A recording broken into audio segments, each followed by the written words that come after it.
This is the final word Women's World Cup Daily, Day 12. Jeff Lemon and Firdaus Munda for Lacuna Sports. Focus on your game. Lacuna has your kit covered. It's Day 12. It was India versus Australia. It was a big one. The two teams that were expecting to be 1 and 2 at the end of the group stage, but maybe that won't be the case. Who knows? Firdaus, please tell us all about this one-day international in the space of 30 seconds. Well, runs, and plenty of them. India with their second highest score against Australia and highest at a World Cup. Australia with the highest successful chase in women's one-day internationals. Elisa Healy with the highest score in a second innings with 141. And I guess that's kind of the story of it. But really, India should have scored closer to 380. They lost 6 for 36. And Australia got over the line with 6 balls to spare. So those are kind of the numbers. And I suppose that suggests the dominance that Australia have over everyone, even when they shouldn't have it. Well, but it wasn't. It was a close run thing in the end. I mean, Elisa Healy put them in that position. So 142 off 107 balls she ended up with. I'm pretty sure the only second innings score that was bigger was Meg Lanning's 152 in that Sri Lanka game in 2017. It was 15th highest World Cup score ever by an individual, and she was only a few runs off going deeper into the top 10 as well. It was, like you say, the highest ever run chase, the second highest ever second innings score in any women's ODI ever. But to walk out in a World Cup and go, oh, cool, we've just got to set a world record today. We've just got to have the world record chase. Yeah. And we're going to do that. And we're going to do that with our captain who hasn't been in, peak productivity, but did everything today. She did the different kinds of Elisa Healy innings today because there was 50 off 35 balls, and we see her do that kind of thing quite often. And then oftentimes play one shot too many and find a way to get herself out. And there was just one shot where she had a sort of hoik at it and a big inside edge into the pad and got away with it. And it was like that was the one that she needed to get away with. And then she kind of buckled down and went on to made the next 50. And it wasn't a slow 50, but it was a slightly more composed, more controlled version, and then goes on again, and if she doesn't make those second and third, not quite a third 50, but just about, those second and third blocks of runs are the ones that set it up so that it's possible with the support of Litchfield opening up and then with the support of Ash Gardner later and then the split role of Elise Perry, who retired hurt with cramps or a hamstring problem at one stage and then came back. Those supporting roles were all able to do the job. But Healy, obviously, I mean, it seems obvious to look at the scorecard and say the person who made half the runs was the most important. But it was the calm and stability, I think, that her presence gave the innings by taking it past 260 before she was out and making it close enough for the rest of them to strike. Exactly. And just to go back to your point about maybe not having the most productive time, the last time she scored a century was at the previous World Cup. So that's more than 3 years ago. And that kind of says how long it is that we've been waiting for a big score from her. She's had injury problems since then, injured last year at the T20 World Cup in the UAE. And it's been a fairly long road back. I think the other important point is Beth Mooney, who did so well for Australia in the previous innings and that absolutely masterful century against Pakistan. She was dismissed early, and Australia are not really a team that panics. So I want to say, and then they didn't panic, but then that sounds really silly because they never panic. But they were able to just say, okay, we're losing some wickets. At one point, we weren't sure whether Elise Perry was coming back or not. We didn't know the seriousness and the extent of the injury. And then Elisa Healy herself, when she was out, and you mentioned she didn't get that third 50, I mean, I don't even know whether she was out or not out. And I'm suspecting that maybe she was not out because we had a little bit of a strange umpiring decision there, but she could have easily thought, and the rest of the team could have easily thought, oh, well, that's it. Now she's gone. They still needed 66 runs at that stage, which is quite a lot of runs. And as you say, one day cricket, we think, oh, you can score at sixes, sevens, 6.5 or whatever it is, but it's a lot of runs to get. And we don't often see these totals being chased down at a Women's World Cup. One of my wishes was to see 350 chased down at the tournament, and I've come pretty damn close. So I'm quite happy about that. Yeah, I mean, I think this may be as close as you get. It was an interesting inning. So we'll come to the Indian first innings later, which was thoroughly entertaining in its own right. But this one, it went back and forth. So there were a couple of quiet overs early. There were a couple of overs where Litchfield and Healy laid into the seamers. So Krantigard and then Amanjot both got slotted. One was 19 runs, one was 17 runs. Those 2 overs early on. So that sort of boosts Australia ahead of the rate. You start an innings needing 7.5, and every time there's a quiet over, that becomes 7.6, 7.7, that kind of thing. And then you have a big over and it pulls it back maybe to 6.9. But it kept going back and forth all day. Sri Charani was a big part of that. The left-arm spinner bowled a lot of quiet overs. So you'd have an over that would go for a dozen, and then she'd bowl an over that would go for 2 or 3. And that required rate would keep sort of seesawing back and forth. So it was really interesting that, Australia were broadly up with the rate, but there was always this feeling that if Healy gets out, it's going to tighten up very quickly. And then India find their way into it in a strange sort of way. So they've got rid of Phoebe Litchfield. She plays a reverse sweep off Charani and gets caught for 40. She's sort of done her bit by then. Perry's out. They're not scoring that quickly, but she's made it to, 20? Was she 20 or 30 by the time that she goes off? And then when she goes off, that allows India their route in. They get Beth Mooney cheaply for 4. Deepti Sharma, Mooney chips at the cover and she's caught. They get Sutherland for a duck, only lasts a couple of balls. Charani gets that wicket as well. And so then there's pressure back on because Perry's only just gone off. You don't know how long it's going to be until she will be available or if she'll be available. And Ash Gardner is out there just but playing an understated role, really, just supporting Healy with the occasional big shot because, she has to play one now and then, but she played a very sensible sort of job. But yeah, even at that stage when, say, Sutherland goes, it's 170 for 3. It could be 170 for 4 if Perry's not coming back. And you're a long, long way from 330 at that point. Yeah, that was the wicket for me. When Sutherland was bowled, and it was a good ball from Sri Charani, it just kind of snuck through the bat pad gap. It came from around the wicket. That's when I thought, I think this could be it, especially since I don't even know if we knew if Perry was coming back at that stage. No. We sort of saw her in the changing room. Yeah, we didn't know. And I thought that's where India had the opportunity. My concern about India is that this thing about 5 bowlers is really going to come back to cause a lot of consternation in their camp. We spoke about it right at the beginning in the Sri Lanka game. Mm-hmm. We spoke about it in the Pakistan game. We spoke about it in the South Africa game. Harmanpreet is now acting as a 6th bowler. She bowled 4 overs against South Africa, the first time she'd bowled since 2024. She bowled 1 over, which went for 10 runs in this match. That's not the solution. They are going to have to think of how can they get Radha Yadav into the side, how can they maybe get Arundhati Reddy into the side, because they just need another bowling option. It doesn't work for me. And today, Sri Charani went really well, 3 for 41 in her 10 overs. Everybody else conceded at over 7 and over, and they didn't have anywhere to go after that. Yeah, Deepti Sharma was the only other one who held it together. So she was 2 for 52. But then, Amanjot 2 for 68, Krantigard none for 73, got belted. Sneh who they rely on, none for 85, and got targeted specifically by Healy particularly. It was a really well-gauged innings from Healy, particularly because so often the last ball of an over would go for 4 or 6. If it had been a quiet over, the Australians would go, well, okay, we're not going to let you get away with 3 off the over. We'll make sure it's 7 off the over. That was a feature of the play. So many overs had a boundary in them. By the maybe 36th over, there'd been 21 or 22 overs containing boundaries at that point, containing 4s or 6s. So that was important. But then it was interesting how it came back to Amanjot towards the end. So Healy's got out with the score at 265, and then Talia McGrath whacks 3 boundaries and gets out pretty soon afterwards. So 279 for 5 with Perry still off the field. And there's a point where they have to go back to Amanjot Kaur, who's a seamer. She's short. She's not going to strike fear into anybody's heart. She's been whacked earlier. She's gone for 60 odd off 6 overs by that stage.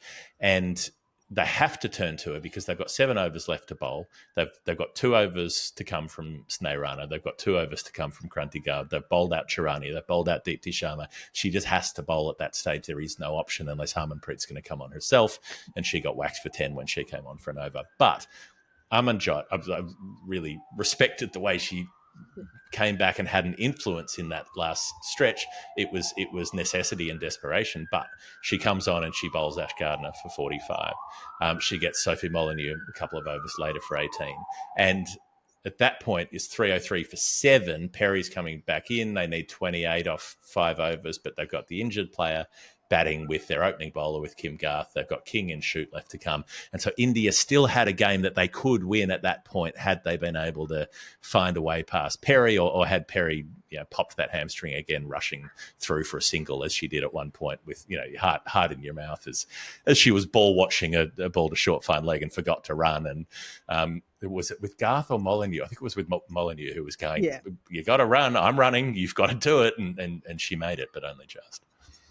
Yeah, and the shot of that was Kim Garth with that little reverse paddle that she played right towards the end. It was so well placed. She just got it exactly kind of very, very fine through third. And that, to me, when that shot was hit, I thought, okay, there's no way Australia are losing this. The other thing, which I think is worth mentioning, is that Megan Shoot went off while she was bowling, and we don't even know if that was cramp. So whether she I'm sure would have come on to bat if they needed her, and would have come on to hold up an end if they needed her. But there was that issue of potentially another injured player, and Australia needed to then finish it with the players they had. And the way it finished, Elise Perry 6 straight down the ground, last ball of the 49th over. I mean, that is a boss way to finish a game. And to say, you know what, we still got an over left. Anyway, we're done now. Bye. So that was really cool.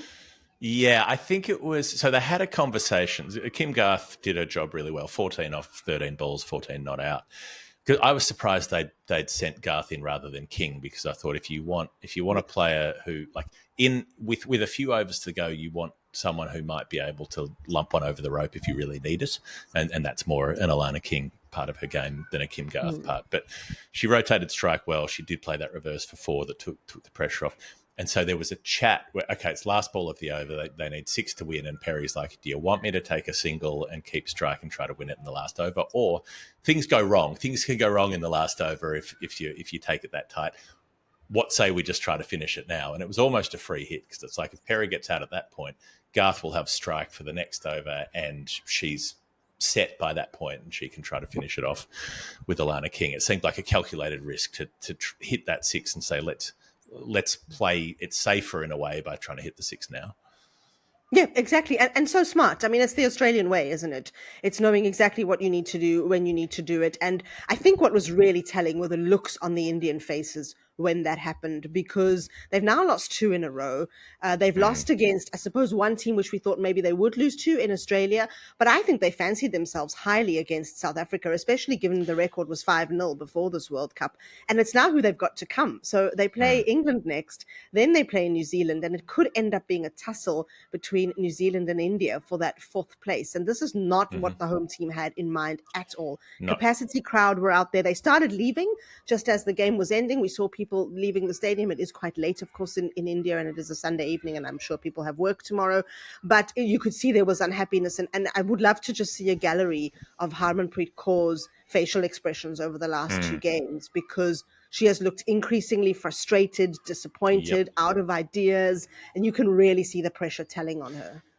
Yeah, there was a point in both of those chases where there's a look of resignation on her face, and it was happening 50 runs out today, and then there was that late burst where they came back into it via the wickets of Gardner and Molyneux, and she perked up again for a little while, but she's so demonstrably unhappy that I do wonder what effect that has on a team if your captain doesn't have a better poker face, if they're radiating dissatisfaction, whether that brings down the energy for everyone else versus a captain who is saying, no fucking way, we haven't lost this yet. We're not, let's stay in the scrap. There's a defeatist sort of slant to the way that Harmanpreet looks, and I suppose you can't control what your face looks like, but maybe you need to try to be more aware of it. It is something that's going to affect players. We'll come back to another bit of her game in the Hall of Fame.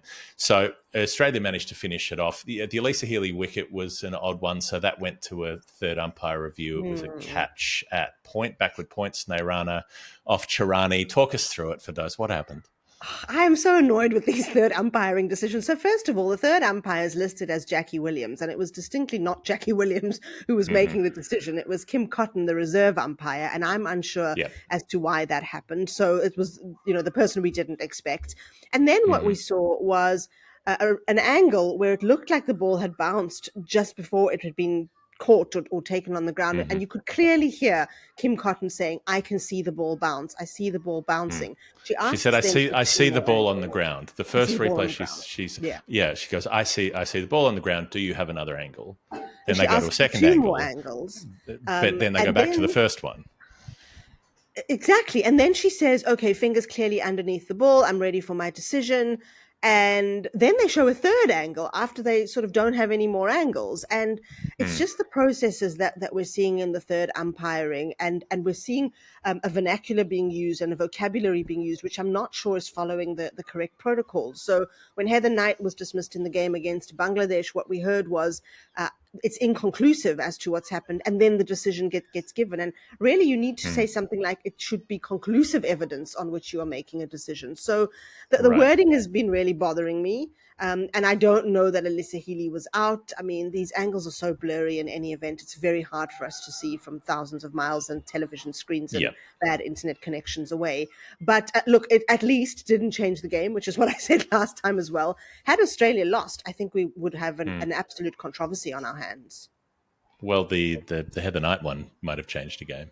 Yeah, no, So absolutely.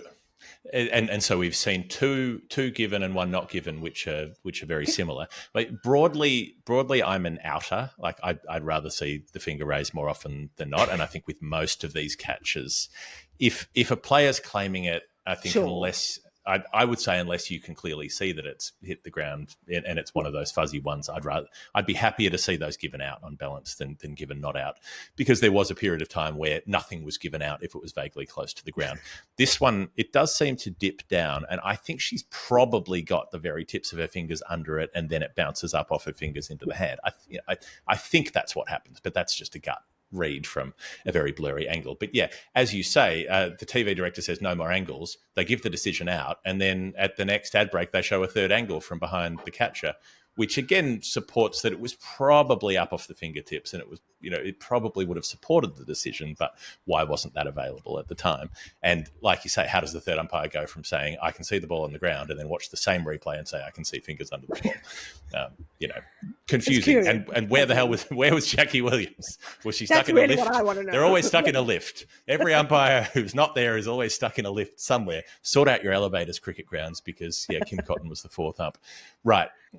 That's going through the second innings, but we should talk about the first innings as well, because this could have been the great part of the game that was everything we talked about, because Pratika Ral and Smriti Mandana scorched Australia. They took them down, and this was great Yeah. viewing. They put on 155 inside 25 overs. So it was halfway through the 25th when Mandana was out for 80 of 66 balls.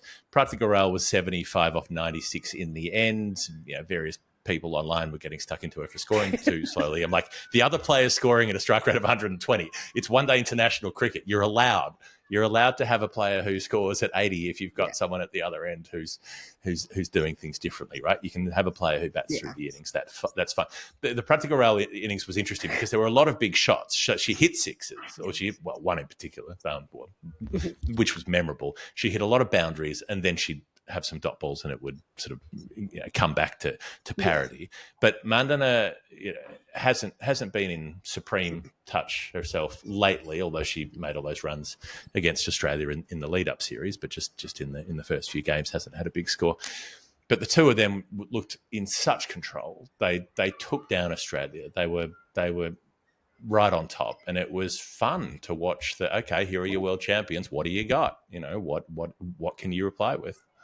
Yeah, especially because India's big batters were under some pressure from their first few games, and especially Smriti Mandana, who I think a lot was expected of, and she hadn't come up with any big scores. So I did enjoy that phase of the game, even though I was somewhat swayed by people saying Pratika Rawal's too slow. When I thought, I think she was 34 or 53 at the time that I saw that, and people were just complaining incessantly about her strike rate. Let me just put a disclaimer that I'd also just watched the South Africa-Pakistan test match this morning, where things were quite quite a lot slower.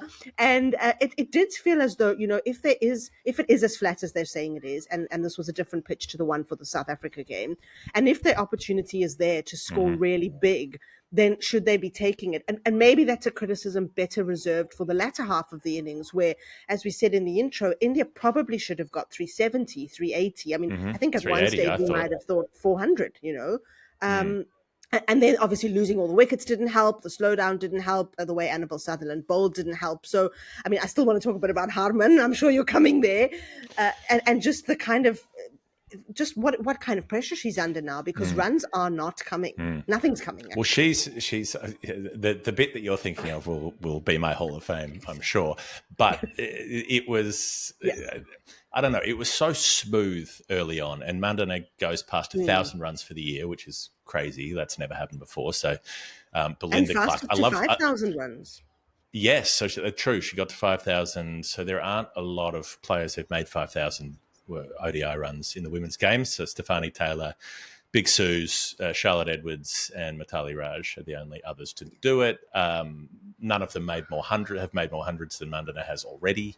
She's got a better average than all but Mitali. She is younger than any of them who got there. She's gonna go on to really make a case for being the greatest, perhaps. And she should have got 100 today, but kind of threw it away. She looked like she'd got tired out by the time she'd reached 70ish. She's just started playing some big shots and looked exhausted. And I know the heat has been bothering a lot of players, but there's a nice bit of rhyming history with, like, the Don Bradman record for most runs in a test series is 974.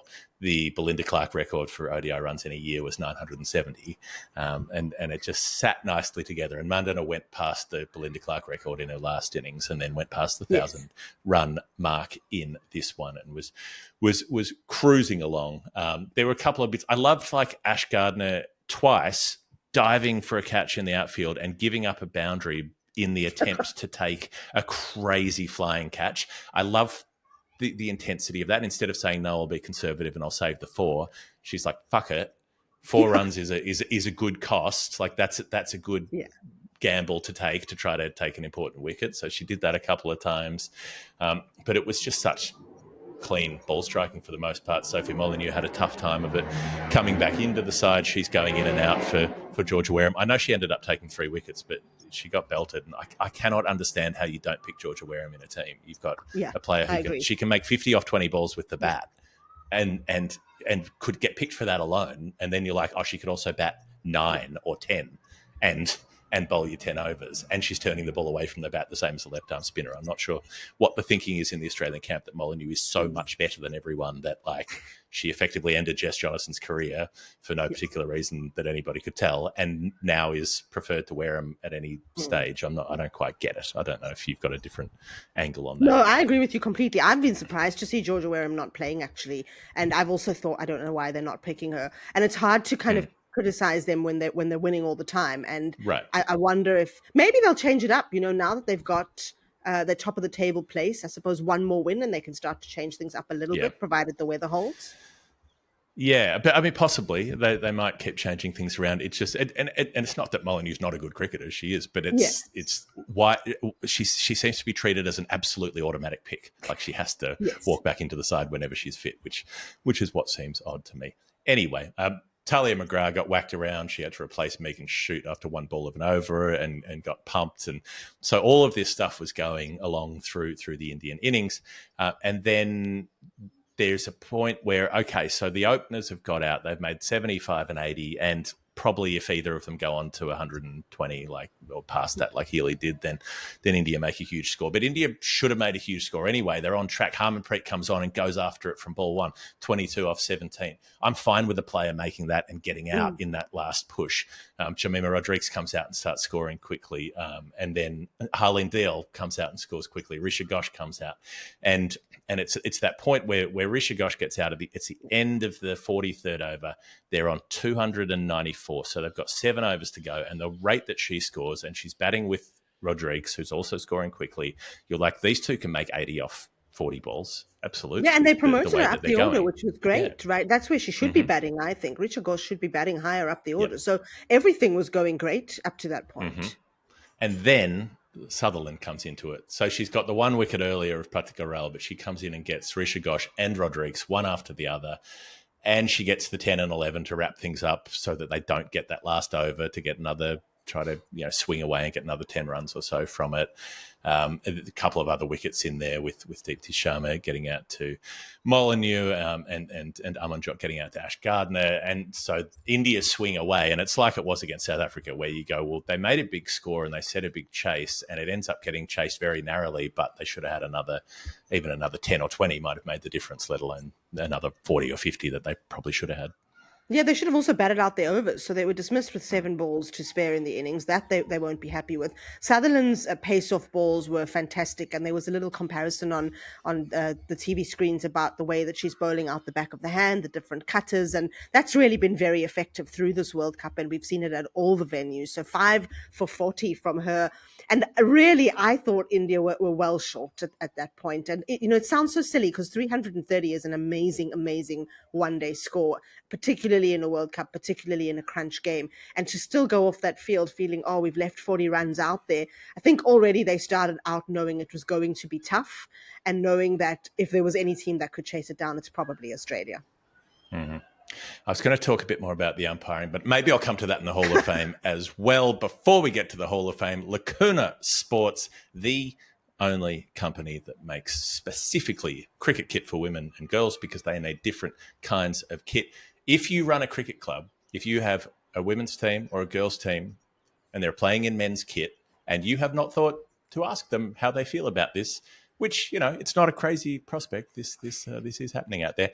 Ask a few questions. Ask if they're happy with their kit. Ask if it fits. Ask if it works for them. Ask if there are things that could be improved. And if they say yes, which they probably will, then have a chat to Lacuna Sports. They've been working with a bunch of different cricket clubs, Peerbright Cricket Club. They needed to get tops to match the men's tops. They wanted to get custom ones made so that they'd have the right club branding and so on. That's the kind of thing that Lacuna can do. They can fit out a whole club. They can do the sizing ranges to cover all kinds of different body types.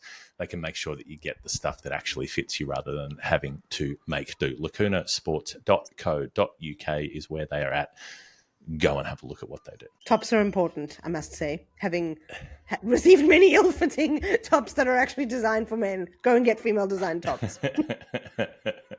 Tops are important. That is a key phrase to take through life. We'll be back in just a second. It is the final word, Women's World Cup Daily, day 12. I'll start with that umpiring bit because you were talking about what's going on with some erratic things with decisions and so on. And this isn't necessarily just this tournament erratic. It's gone on for a long time in international cricket. But Elisa Healy was having an argument while wicket-keeping today with the umpires. And she's right because they keep calling wides wrong when batters move out of the line of the ball. And it's gone on through this tournament. And the laws are clear. The playing conditions are clear. You take the wide from the position that the batter has when the ball's released, right? Or as the bowler's in the delivery stride. Batters move across their stumps all the time. But if they move to the offside of the ball and it goes past their legs where it would have hit them where they were standing, that's not a wide. And those keep getting called wide. And Healy wasn't happy about it today because she's like, I know the rule. What's going on with you guys? It's like umpires are taking the safest possible route because they don't want to be criticised for if they get it wrong the other way. But it's a bit of arse covering, isn't it? Yeah, definitely. I mean, I've noticed that as well. And it's not difficult to understand at all. It's where the batter is standing at the point of release of the ball. Yeah. I think you're absolutely right about the umpires taking the safest route. We've seen that in a few decisions at this tournament. And I think that there probably is a little bit of a fear around criticism. And I think it stems from the fact that this is an all-female umpiring panel. So immediately that's going to attract, those who believe that you shouldn't have something like that. It's window dressing or it's paying lip service. But the truth is that a lot of these umpires are not very experienced. So Gayatri Venugopalan, who was the third umpire in the England-Bangladesh game, that was only her 7th ODI, and she'd had some serious clangers in the WPL when it came to whether the bails were lodged or dislodged in run-out decisions. 3 different run-out decisions in a WPL game. And so we're just looking for more experience in terms of the umpires that are on the panel. So someone like South Africa's Laura Achenbach, or even Sue Redfern, we know, has got tons of experience. And then you're probably going to get more brave decision making. So I'm with you on the umpiring, and I think there does need to be some kind of rule refresher, because I've even seen, some of the things around no balls or waist high no balls. We had one the other day. That was an example that needed to be checked. But Sue Redfern's umpiring today. Sue Redfern was there today making the wrong white calls, and it just, I can't get my head around how experienced umpires keep, like, it's not complex. It's not a debatable, it's not a gray area point. It's not like if it goes past your legs it's a wide. Otherwise somebody could step across the off stump, you can bowl them behind their legs and it gets called wide, because it's clearly not the way it's supposed to be interpreted. There was a nice bit today, which was the dedication of the Mitali Raj stand, where she got her dues as a player who was the bedrock of Indian women's cricket for so long, when it didn't have any limelight. It was interesting to see about 100 men on the platform, though, giving her dues. Yeah, funny that you should mention that. Funny that's what it takes. So the bit that stood out to me was they popped up a nice social media video, slow motion, dramatic music, blah, blah, blah, the presentation, in which there were 5 shots of Mitali Raj and there were 6 shots of Jay Shah, who has nothing to do with the local association. In theory, has nothing to do with the BCCI anymore. Is the ICC chair? Why is he? I know it's an ICC event, but why is he at a ground in this part of the country, being the one to do the handshakes and whatever? And why is he getting more airtime than the person who the fucking building's being named after? Well, it was the same in the promo video, right? Was it the Women's World Cup promo video where there were many, many, many, many shots of Jay Shah, not so many shots of female cricketers. No. So we're going to see a lot of that, I think. Yeah, and I'm like, the world does not need more pictures. Like we know what the guy looks like, and it's not brightening anyone's day, I'll tell you that. I also enjoyed, a bit of modesty is nice as a flip side to that, and Ravi Kalpana getting a gate named after her for a career of 7 ODIs in which she batted 3 times, made 4 runs, took 4 catches and effected 1 stumping. That satisfies me. That's good. That's like in Grenada, we had some, they were obviously casting around for people to name the stands after in Grenada. And Billy Doctrove got one. And hey, that's cool. Yeah, it's nice. I mean, it's nice. Cool. It's a fun time. But I'm glad that you don't have to be a 100-cap player to get a gate named after you. Just ask Virendra Sehwag, who's got the gate in Delhi when Gautam Gambhir's got the entire grandstand. There are a few little bits. The fluffy mascots up in the stands. Surely that qualifies as torture under international conventions to make. I think their names in the word, kind of heat. Right? Oh, I can't remember what their names are. They're the same. They've recycled the same ones. Blaze and Tonk. That's right. Fire up. Yeah, light one up in the garden shed. They've been around for several tournaments now. They're getting recycled. Those suits must be absolutely filthy. They must be a swamp inside. Must be like crawling back inside a chrysalis. It's a reverse butterfly hatch, just to unless they have some yourself sort of inside that suit. Air vent system that we're not aware of. There is no technology known to man that would be good enough to save you in the kind of heat that we're talking about in those suits. And then we had, of course, a classic Harmanpreet moment of blowing up at her partner while she's batting, because Harleen Deol didn't run when, had she run, Harmanpreet was definitely getting run out, but she was mad. She got sent back. Well, probably would have been Harleen Deol getting run out, actually, at the striker's end. Harmanpreet just takes off, hits the ball straight to the fielder, takes off. No, says her partner, no, back you go. And she does make it back, but only just. Someone coming from the other end would not have made it, but that didn't stop Harmanpreet from giving her a gobful and then sort of doing the half apology at the end of the over, the little pat on the back, get back out there, champ.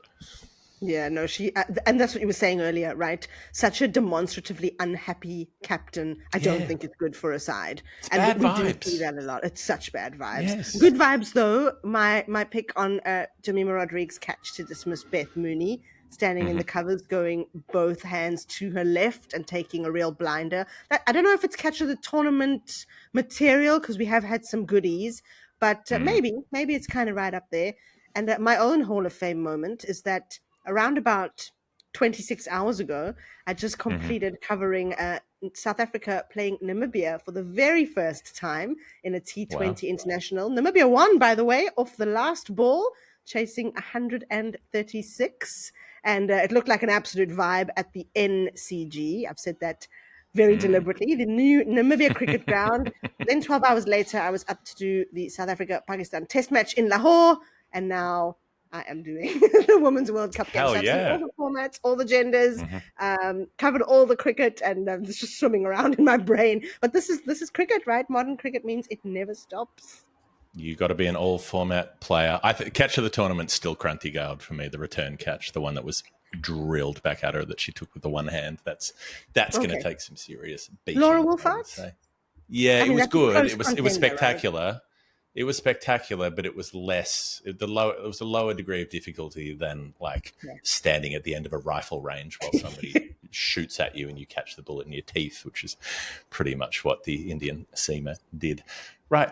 I think that's our show. If you like this show and you want to help us keep making it, please go to patreon.com, spelled Patreon. And then you add /the final word. You'll find us there. You can back us in. You can become a paid supporter of the show if you would like to help fund the operation. And if you are a woman, if you are a woman or a girl, if you are women or if you are girls, or if you know women or you know girls who want to play cricket in kit that fits, please go to lacunasports.co.uk. You can find their links in the show notes. And on we go. Firdaus Munda, thank you for your company. I have been Jeff Lemon. This has been the Final Word Women's World Cup Daily 2025, India versus Australia, day 12. We're out of here.